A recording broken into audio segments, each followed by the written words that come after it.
Exactly. Okay. And what's the name of the theater company? The Open Circle Theater. They also do like a stage production of a Clockwork Orange.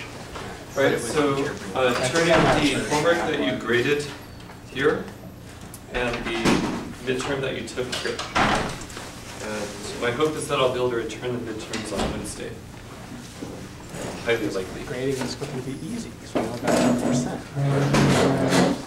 What? And again, the homeworks that you graded here. I realized there wasn't any of them. Also,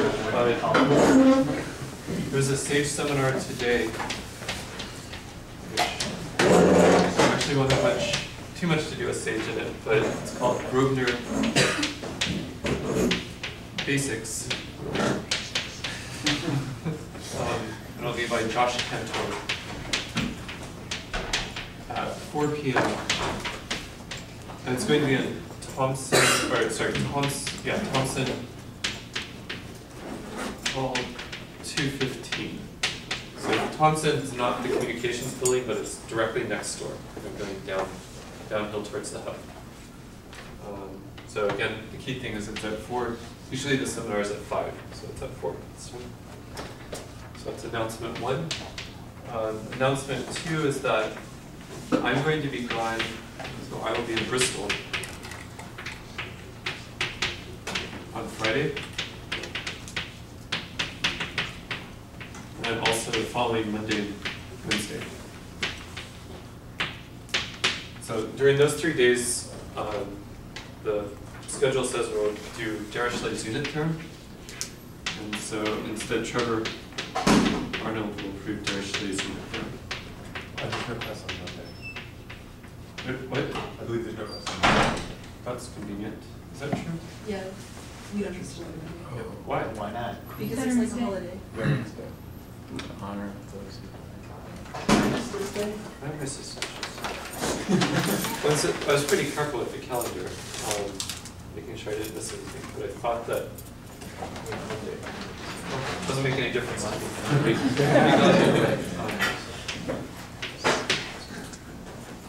So, okay, so that's that. Okay, and as I already mentioned several times, turn in your exam here and your graded homework there. Right, so our goal today is to, and also Wednesday, is to study class groups.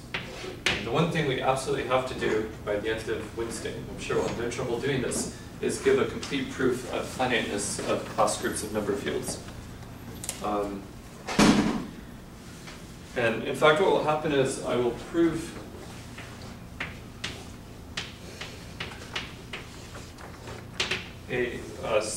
I'll prove the first part of the following theorem. And that will be enough to imply finiteness of class groups. But the explicit bound that I'll put at the very end of this theorem, called the Minkowski bound, not only does that allow you to see that class groups are finite, but it makes them computable. And that computability, it's actually a kind of easy calculus exercise given what I'm going to prove. And in fact, it will be one of your homework problems. So, okay, so the theorem is the following. So we start with the number field K. And fixed notation, say that it has R real embeddings and S pairs of complex conjugate embeddings.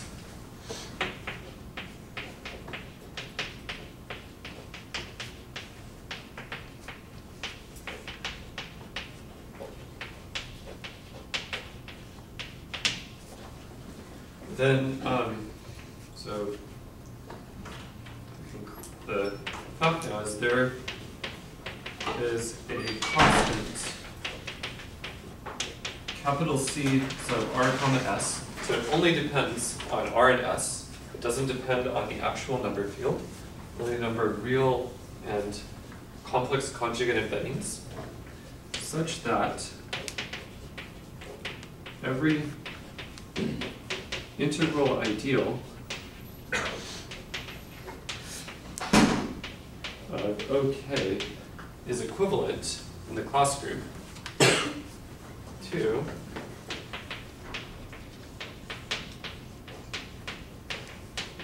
one of norm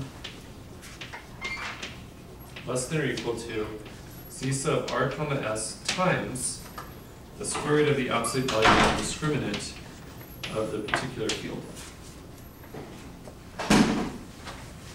And that's enough to imply finiteness of class groups, because it says, well, just combine this with the very easy to see fact that there are only finitely many integral ideals up to a given norm, and you see that every single ideal class contains at least one ideal that's in this finite set of ideals up to some given bound.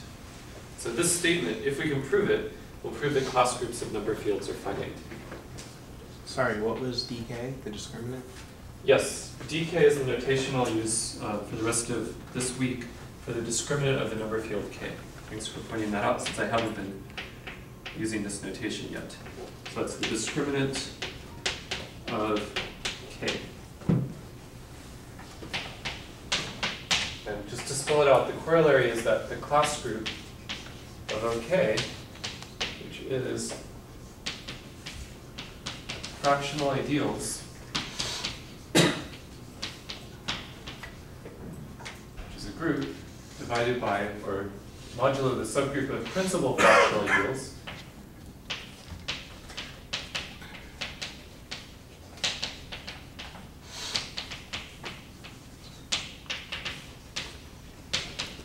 so this group is finite. Okay? So that's our main goal for this week.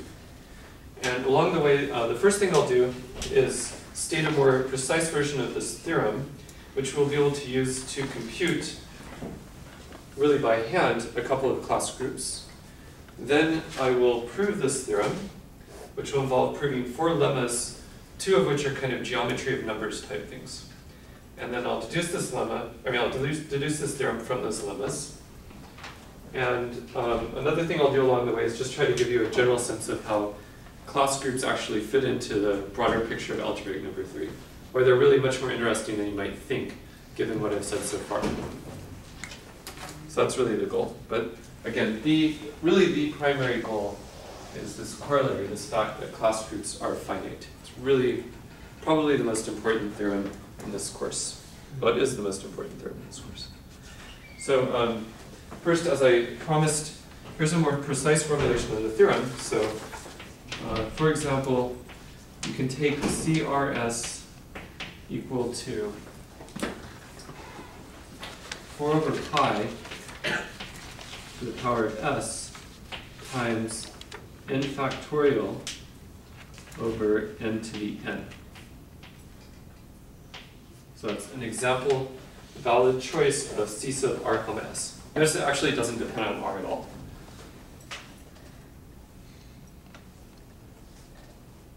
Why is it called C sub rs if it doesn't depend on r? A priori, it might depend on r. This particular formula doesn't depend on r. There could very well be a much better formula than this that does depend on r and s. In fact, there probably is. It's just this is, if you don't kind of make any constraints on anything and don't assume any conjectures, this is really the best general formula that you have. But there could very well be much better formulas that do depend on r and s. And n is the degree of the extension? Yes, I didn't say that. Number field, I'll just put that right here. N is the degree of the extension, which is equal to r plus 2 times s. Okay. So we would be, we could trivially rewrite that in terms of any 2 of n, r, and s. Right. Yes, that's right. Just happens to have that one written in terms of s and n. Yeah. True. True. So this bound, by the way, is called the Minkowski bound. In particular, for a specific field K, if you compute this product CRS times the square root of the absolute value of the discriminant, you get a number. And this theorem tells you that every single ideal is equivalent to some ideal that has norm at most that number. And that number for a particular field is called the Minkowski bound.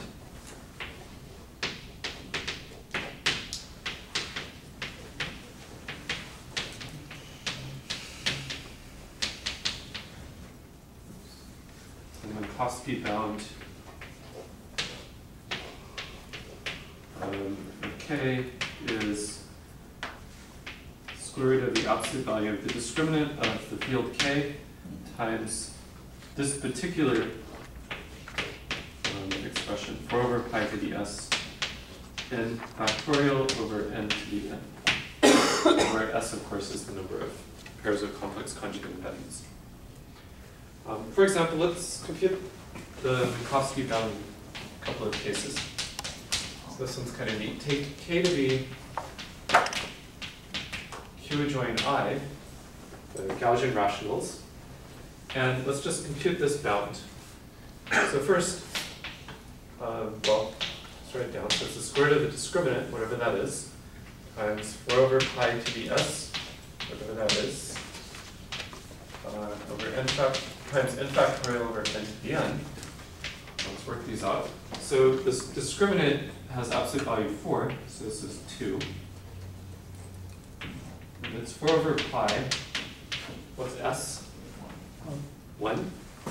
4 over pi to the power of 1, times n is 2, so 2 factorial, which is just 2, over 4, 2 to the power of 2. So this is equal to 4 over pi, which is less than 2. Conclusion, every single ideal in Z adjoin I is equivalent. In other words, there's a principal ideal, so if you multiply the two, you'll get an integral ideal of norm 1. In other words, every single ideal is equivalent to a principal one, so every ideal is principal in this particular case.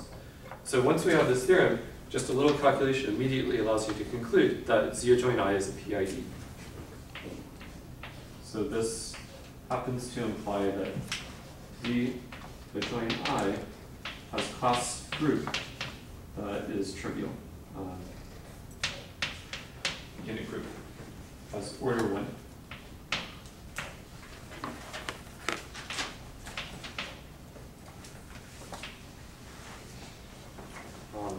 We'd also say that Q adjoin I has class number 1.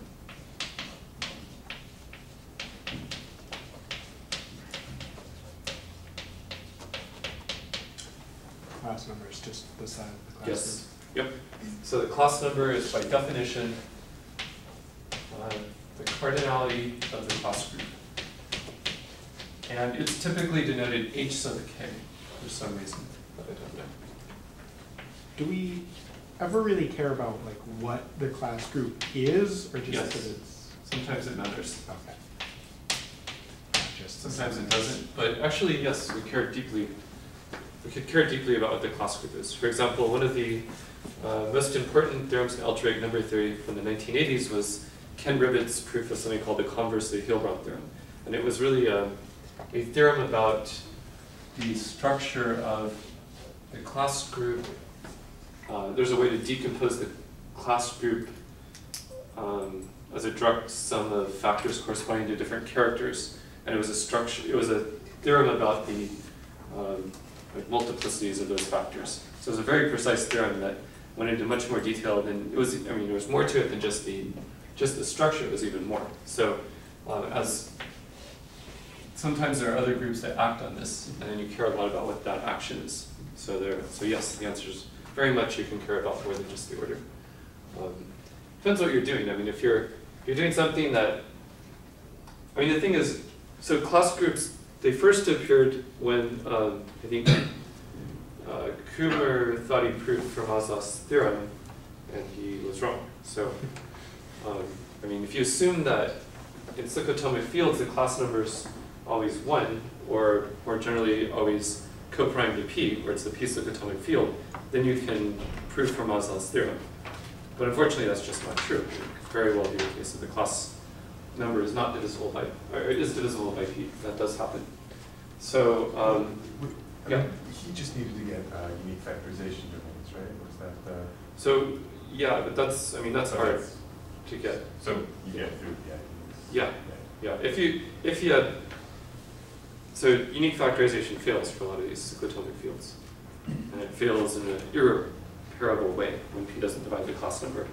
So for that sort of thing, for that sort of question for Maslow's theorem, all you really need to know about is what is the order of the class group. But there are tons of other questions out there, and many other interesting, subtle things you can ask. And in fact, I'll just try to give you some sense of some of the other ways in which class groups are really central in number theory. Can I Yes. ask sort of a stupid question, I think? Sure. Is it clear that having we know something about fractional ideals being the same as principal fractional ideals. Yeah. And then you're translating that into just a statement about integral ideals being the same as principal integral ideals? Is that right? When you say that this is a PID? Or are those two things equivalent?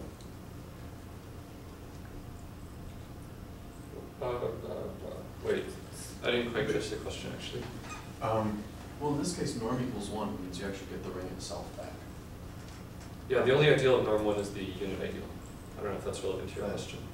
Well, right, so that means that the fractional ideals are the same as the principal fractional ideals, right? Yes. And then you're saying that that implies that you also have the PID, that applies to the integral ideals with the same.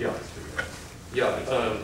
So if you have maybe what you're asking, if you have a principal fractional ideal that happens to be integral, is it actually a principal ideal?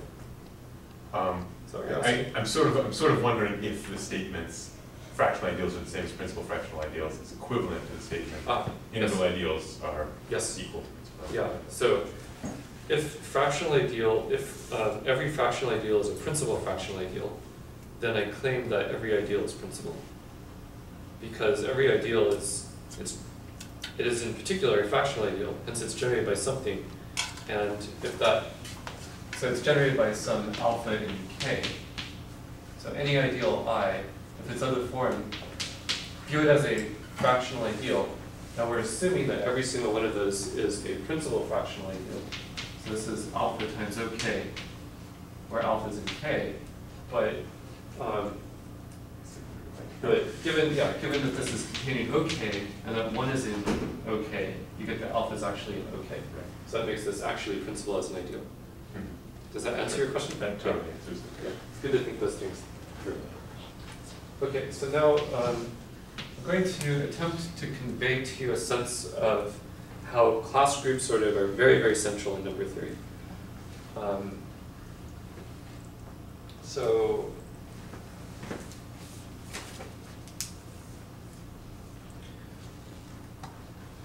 Okay, so I'll just tell you a few kind of facts and things that are related to class groups that may seem somewhat surprising given what I've defined formally for you so far. So the first thing is the following. Say you fix a number field K, any number field at all, and you consider its class group of OK. Well, here's a surprise. There's a canonically defined Galois extension of K whose Galois group is canonically isomorphic to the class group. And it's called the Hilbert class field.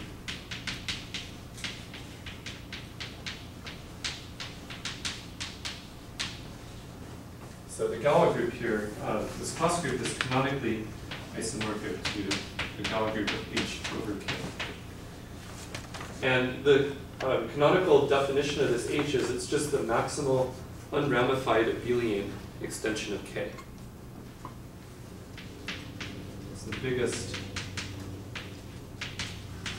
extension that's unramified in the sense that if you take prime ideals of K, or the ring of integers of K, and factor them here, you never see any powers occurring in their factorization. So it's unramified. It's the biggest one in that if you had two of them, you take their composite and it would also have that property, and it's abelian. Abelian means it's Galois, and the Galois group is an abelian group. That's all it means. So these properties characterize some extension of K. It's not at all clear that this extension is finite or anything else, but in fact it is. And it's Galois group happens to be exactly the same as the class group in a canonical way. And in fact, the map like this is what's called the Frobenius map.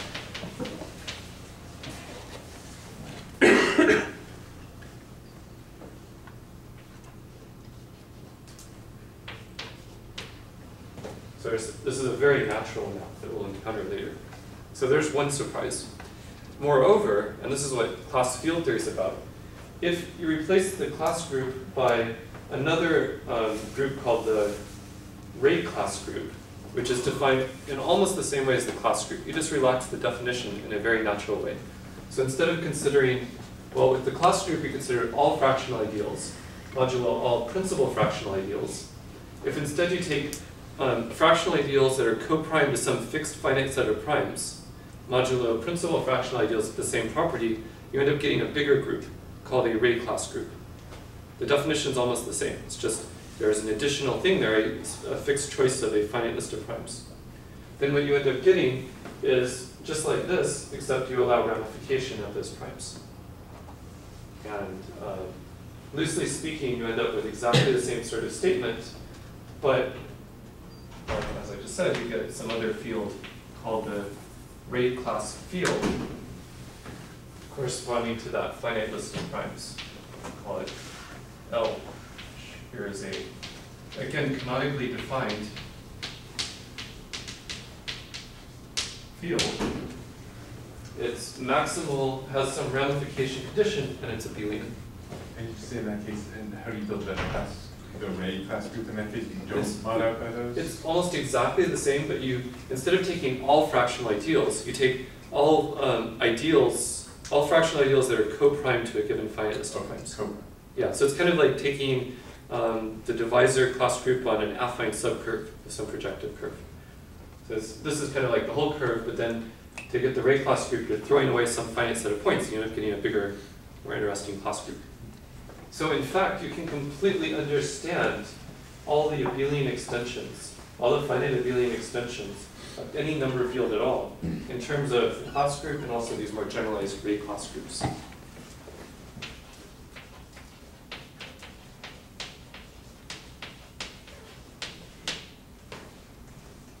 Just like you can understand coverings of curves in terms of Galois groups.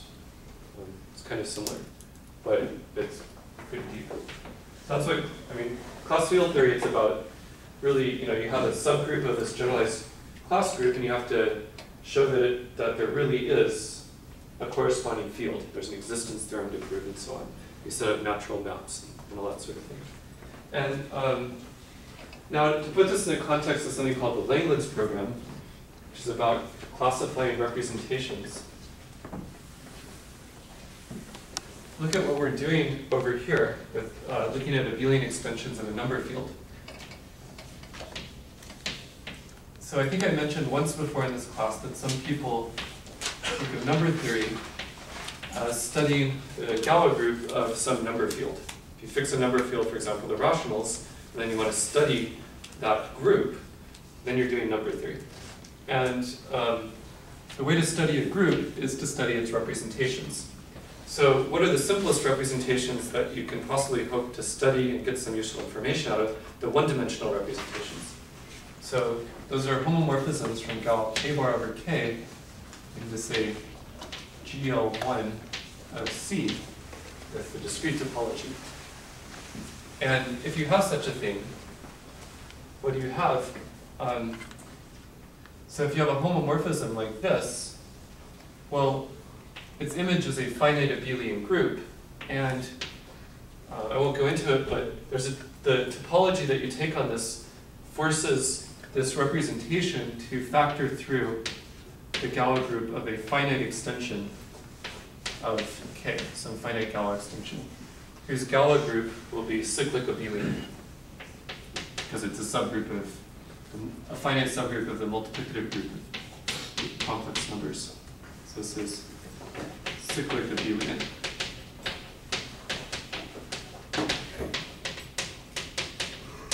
So if you want to classify the one-dimensional, if you want to really understand and classify the one-dimensional representations of a number field, what you are reduced to doing is understanding the finite cyclic Galois extensions of that number field.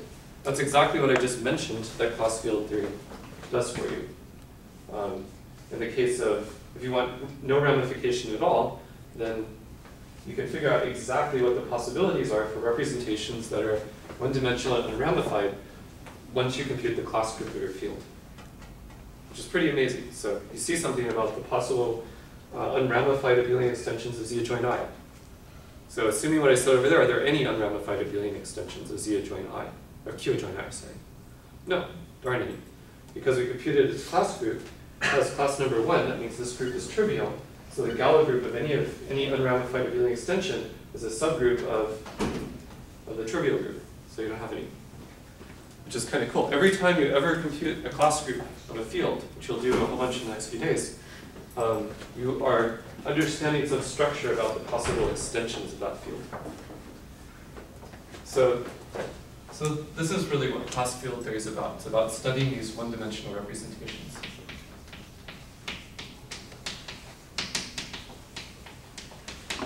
So what are the, well, the next interesting representations to study are two-dimensional representations.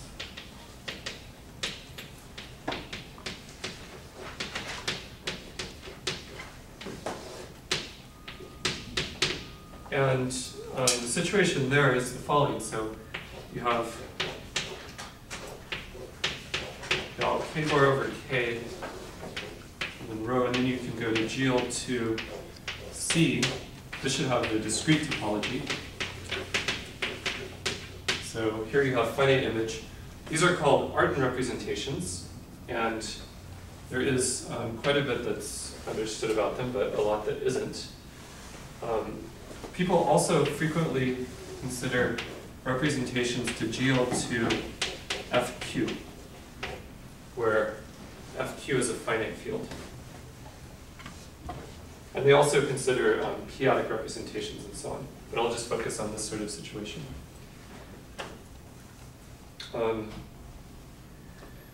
Now, in general, it's actually really hard to prove very much for an arbitrary k here. But trying to understand these representations, that's exactly the next step after class field theory. Class field theory is done, finished in the 1920s or whatever. So the next thing is two-dimensional representations. And this is what people have been working on for like the last, well, been making a lot of progress early on during the last 40 years. So there's been great progress here. Especially in the case when capital K is a totally real field. So I'll give you an example of a theorem that addresses understanding the two-dimensional representations. So here's a theorem. So suppose this is K is Q, and you have a representation to GL to FQ, and make one hypothesis, namely that rho is, quote, odd, which means, i.e., the determinant of rho, the determinant of rho of complex conjugation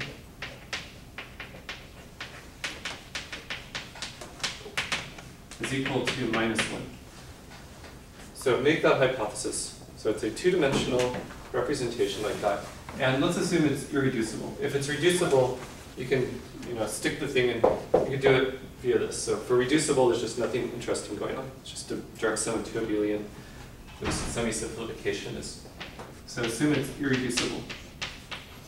Then in the 80s, Jean-Pierre Serre conjectured that rho arises from a modular form.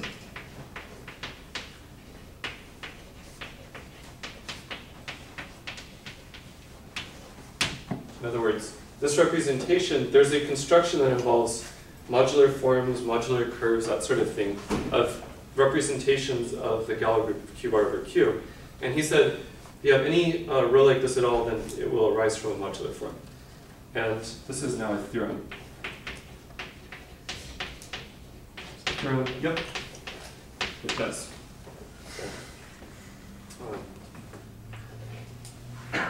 And that's the big theorem from the last year. And the first major case of this theorem was proved by Andrew Wiles specifically in order to prove Fermat's last theorem. He took representations like this associated to elliptic curves where this Q is either 3 or 5. And actually he proved quite a lot more, to be honest. He took an elliptic curve. He was able to use another theorem to get this statement for the elliptic curve for either Q, 3 or 5. And then he used that to get a similar statement but for a p-adic representation, where p is 3 or 5. And then once you had it for one p, you get it automatically for all the p's. But he really sort of started the trend towards proving serious results towards this. So this is a taste of the two-dimensional situation. If you don't have this condition of oddness, instead of using modular forms, you use what are called Moss forms. And I think much less is known theoretically about this sort of statement in that context. And then 3-dimensional, 4-dimensional, 5-dimensional. It goes on. And this is really, though, where we actually know something. We know a lot. And something called the Langlands program sort of puts all of this together in some ultimate generality. So you should care about class groups because not only are they an extremely relevant, useful computational tool for working with number fields, most really interesting algorithms that go beyond basic arithmetic involve at some point at least computing the class group. So not only do you have that, but they also give you a lot of information and kind of right at the beginning of the main sort of story in number theory, or one of the main stories in number theory. Probably the other main story in number theory is how L functions have special values that are closely related to the arithmetic of various objects. And there's something like that with class groups also. So,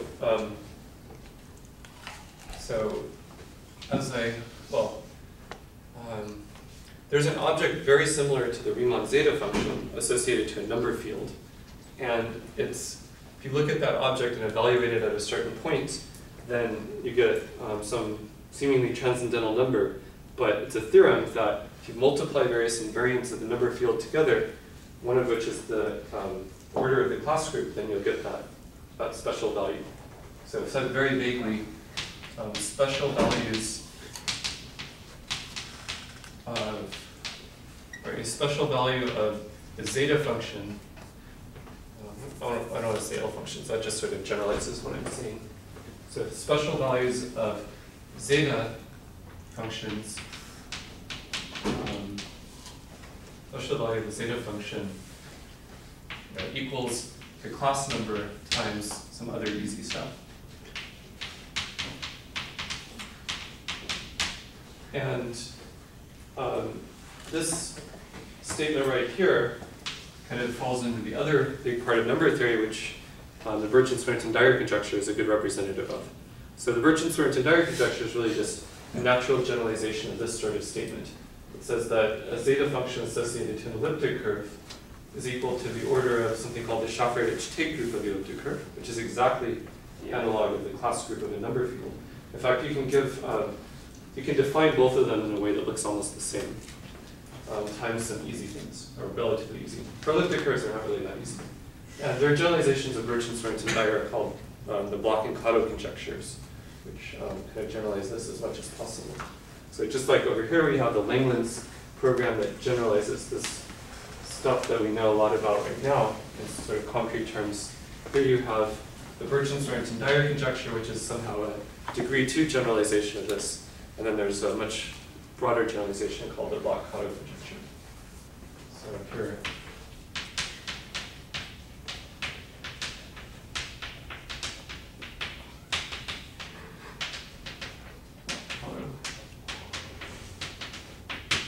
And the other big theme in number theory is the Riemann hypothesis, which the way it fits in with class groups is that, or one of the ways, is that if it's true, you can compute them more quickly.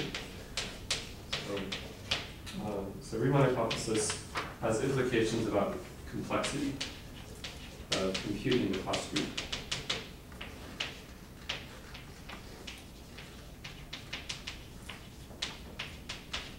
Does it lower that Minkowski bound? Yeah, for example, it has implications for the bound that you need to go up to. So I don't know exactly what the implications are, but I hope to be able to tell you something precise on Wednesday. Yes? In the spring, we're doing class field theory, right? That's right. So is that one-dimensional or also two-dimensional? Class field theory is one-dimensional and not two-dimensional. Two-dimensional you would learn a lot about in a course on, maybe in representation theory, definitely any course on modular forms would have, just because it turns out all the two-dimensional ones that are oddities come from modular forms. So to understand these, it's kind of the same as understanding representations attached to modular forms. Just like understanding these turns out to be the same as understanding class groups and generalized class groups. I have a question, Yeah. sort of a two-part question about it. Mhm. We are going to learn, we sort of have the Minkowski bound Yes. to calculate that Yes. high end. Do we have a low end bound also? Do we have a lower bound? Do you know what I mean? Like, No, I don't know. so I guess, do you ever have a situation where the Minkowski bound bounds it, it's like less than 2 or something, Yep. and yet it's actually 1 in that case? Usually the Minkowski bound is not sharp.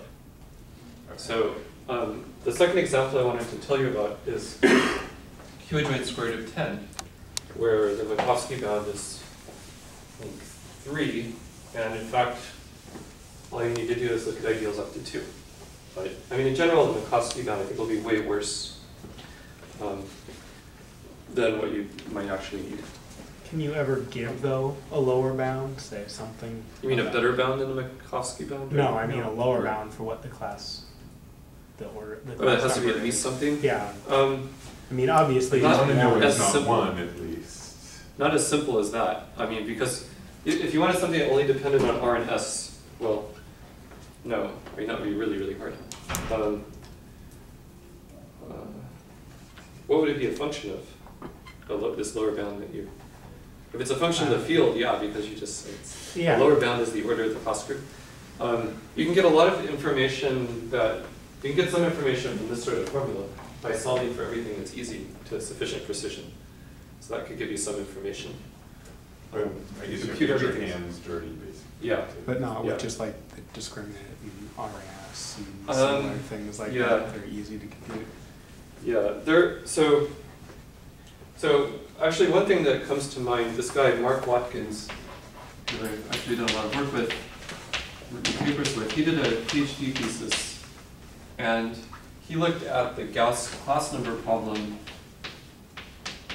So I guess this is kind of what you're asking for.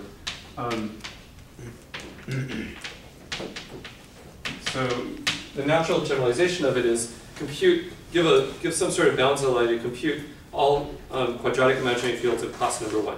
What are all the quadratic imaginary fields of class number 2?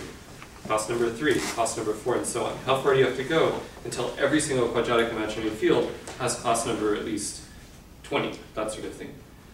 It's a theorem that there are only finitely many quadratic imaginary fields with each class number.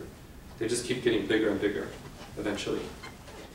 So he did a thesis in which he assumed, here's what he assumed. He assumed the Birch-Swinnerton-Dyer conjecture.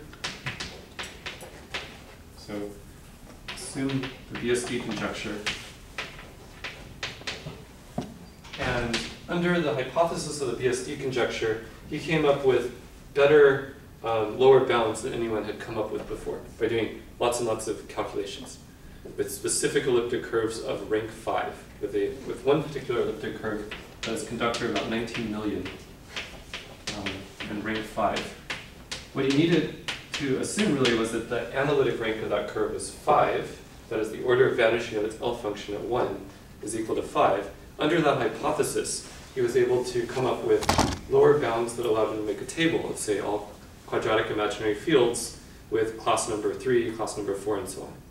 So he got explicit formula which gave him a lower bound. for the particular family of fields, the quadratic imaginary fields.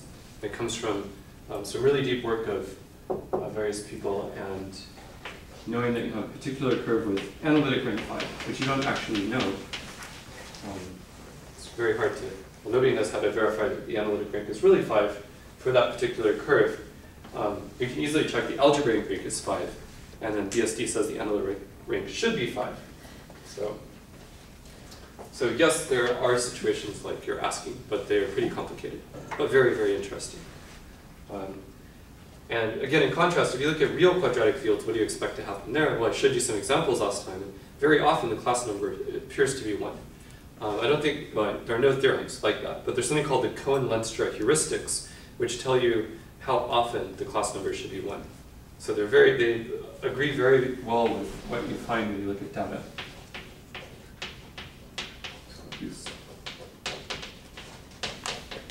But of course they're heuristics, so they just, no theorems at all. Okay, so now any other questions? All right, I'm going to skip the q joint square root of 10 example, except to tell you that you compute the Minkowski bound, you get a bound that's 3 point something. So every ideal class contains an ideal with norm at most 3. So you just write down all the ideals with norm at most 3. You verify that one of them, the one that say norm 2, is not principal. You just check that by, well, you can read about it in the notes, but you check that it's not principal. And therefore you found a non-trivial element of the class group. And you also verify that its square is principal. So it's an element of order 2.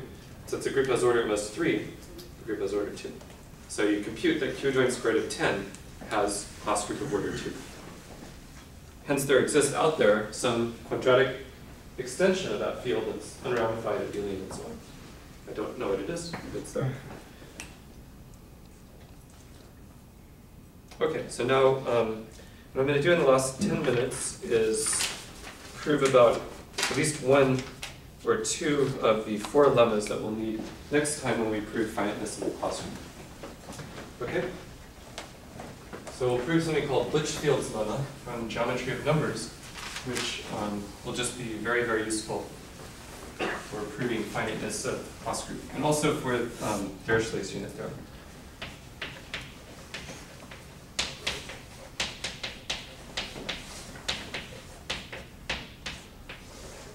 So here's what Litchfield's lemma involves. You have S, which is it's a subset of Rn. So everywhere, whenever I write V, I mean Rn for some specific choice of n. And you make some hypotheses about this subset. Namely, it's a convex, bounded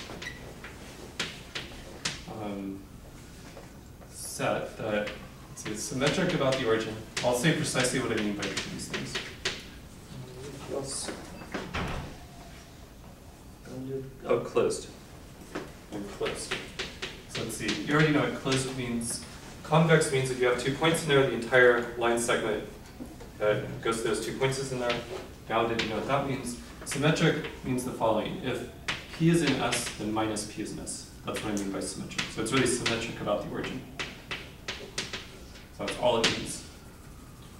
P in S implies minus P is in S. So that's, there's no lemma yet. I'm just describing an object. And another thing we have is L contained in V, a lattice, which you know about from last time. And now we make some hypothesis that S is pretty big, and that will allow us to conclude that S and L intersect in a non-trivial, non-zero point. So let's assume that the volume of S is greater than or equal to 2 to the n times the volume of V mod L. I'm going to be absolutely certain I actually wrote the right thing down. Yes. So these are the hypotheses. And here, by the way, the volume of V mod L, by that I just mean, you know, V mod L is some compact torus, so it's just the volume of that. But also you could think of it as follows, just take a z basis for L and take the determinant of that. It's the absolute value of the determinant of any basis for L. That's what this is. So absolute value of det of a basis for L. But nothing really complicated. So if the volume is big, then S intersect L has a non-zero element in it.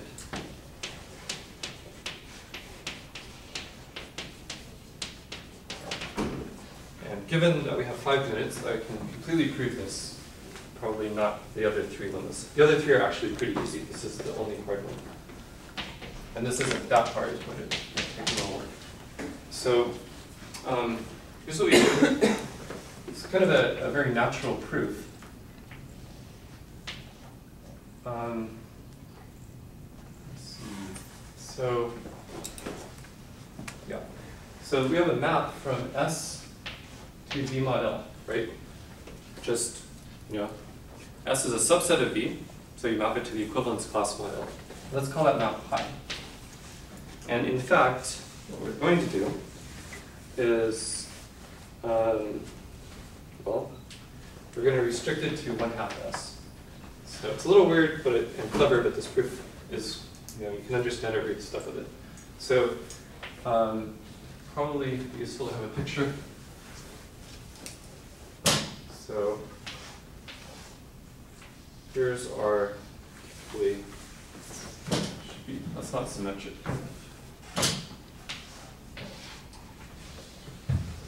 Okay, so here's our set S, and then we have some lattice L. So a bunch of, kind of hard to draw without having points that are inside, but anyways, you have this lattice L. So you take a 1/2 S, and you consider mapping it over there. And now let's do the following. So suppose that the map's injective. So if pi is injective, then what you get is that the volume of 1/2 S is certainly less than or equal to the volume of V mod L. Because every single thing in S, it just sort of all fits together inside of a fundamental domain for L.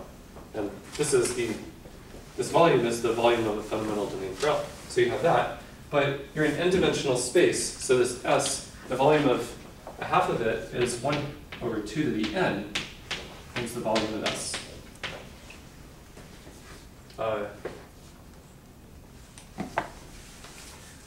Wait, one thing. So I'm going to prove the entire statement, but assuming that this inequality is strict, and then it's an easy consequence using compactness to get it with it not strict.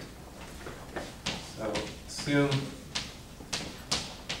the volume of S is strictly greater than 1/2 to the n, 2 to the n volume of V mod lambda, volume of V mod L. So for now, assume that it's strictly bigger. And I'll just show you at the end, it's an easy consequence of this, the statement that I have here. And this is what we're going to actually use in the proof of finiteness that I've glossed. So we do need both greater than or equal. In any case, this is less than or equal to that, which is a contradiction, because the volume of S is supposed to be strictly greater than 2 to the n times the volume of V mod L. So that's a contradiction. So in fact, pi is not injective. So it's kind of very natural. Pi is not injective. Which means that there are 2 distinct elements of S, of 1/2 S actually, that map to the same thing, mod L. So there's P1 and P2, and 1/2 S with, well, mapping to the same thing means their difference is in L. Okay? And they're both in 1/2 S. Notice that minus P2 is also automatically in 1/2 S because S is symmetric, and hence 1/2 S is symmetric.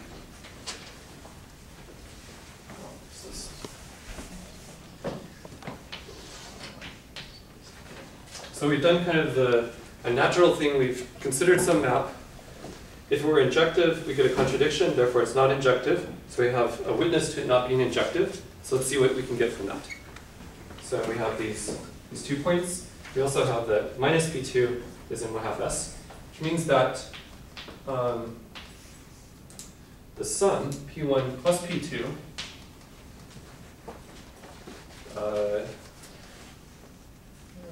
P1 plus P2. But We definitely want human. Thank you. so you have if you have any two things that are, so,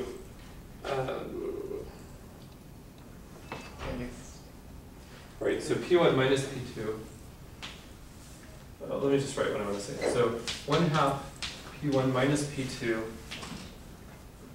is in 1/2 S. That's what I think. And the reason for that is really easy. So P minus P2 is in there, and this is just the average of two elements of 1/2 S. S is convex, hence 1/2 S is convex, hence the average of any two elements is in there again. So that's in there, which means that P1 minus P2 is in S, but I mean, it's also in L, and they're not equal. So we did it. We have completely done this under that hypothesis, just like that. Wasn't so hard, was it? So, yes. And now to finish the proof, all I have to do is prove the statement under the hypothesis that the volume of S is now equal to 2 to the n volume of d mod L. Now this is actually pretty fun. And here we're going to use the S as compact, which we haven't used yet. So what you do is you just take S and you make it epsilon bigger. Just consider 1 plus epsilon times S. Then 1 plus epsilon times S, that's just a little bit bigger, so it's strictly bigger than 2 to the n volume of d mod L. So for this, there is some element, some Q, some P1 minus P2, that's in 1 plus epsilon S, and it's also in L, some non-zero element like that. And you could do that for smaller and smaller and smaller epsilons. And as you do that, you get lots and lots of different Qs, but everything is happening inside of a compact bounded set. So there really are only finitely many Qs to choose from. There's only finitely many possible points that you ever see that are what you get from the conclusion of this lemma. So as you imagine shrinking S smaller and smaller and smaller, and applying this lemma, which we did prove under this hypothesis, you'll find that infinitely often you're getting the same point over and over again. So infinitely often that point is in 1 plus epsilon S and also in L. And it's the same point. But every time this is a compact set. So if you have for infinitely many epsilon a point that's in 1 plus epsilon S, then it has to be in S itself. Sorry, I don't understand Yep. why there's only a finite number of them. Because S is a bounded, it's a bounded subset of R to the n. And the points, if you take any bounded subset of R to the n and intersect that with the lattice, you have only finitely many points. Oh, right, because Yeah. the lattice also. Because the coordinates are bounded, the components of the points are bounded. So that's the proof. So you just, for each epsilon, you have a q sub epsilon that's in 1 plus epsilon S. Oh, sorry, no, Yep. You see it? Yeah. I don't, because Okay, it please. seems like the P1 and P2 don't have to be in the lattice, right? Just the Nope, all you care about is differences. the difference though. Right, so Q the epsilon difference, is so the difference can be in the lattice over and over again, but the Yep. points are different each time. Sure, could be completely different. A priori, I guess. Well, probably they are the same because they're actually in a half S. So I see, but the point is, if you have the P1 Yeah, and the P2, then you also Yeah. have the differences also. Yes, That's- yeah. and that is the difference. so every time you take epsilon, you're getting this smaller. You get this thing that's converging down to S, and infinitely often you're seeing the same point over and over again. And that point has to actually be in S because you can't have a point being 1 plus epsilon times S, and just for a for arbitrarily small epsilon, without it actually being in S. Because think that one point would be as close as you want to S, and S is a closed set. So it's a limit point. So that's it. That proves Litchfield's lemma very efficiently, and I'm done. And on Wednesday, what I'll do is I'll prove some other lemmas that are actually all easier than this, and then we'll deduce finiteness of the class group.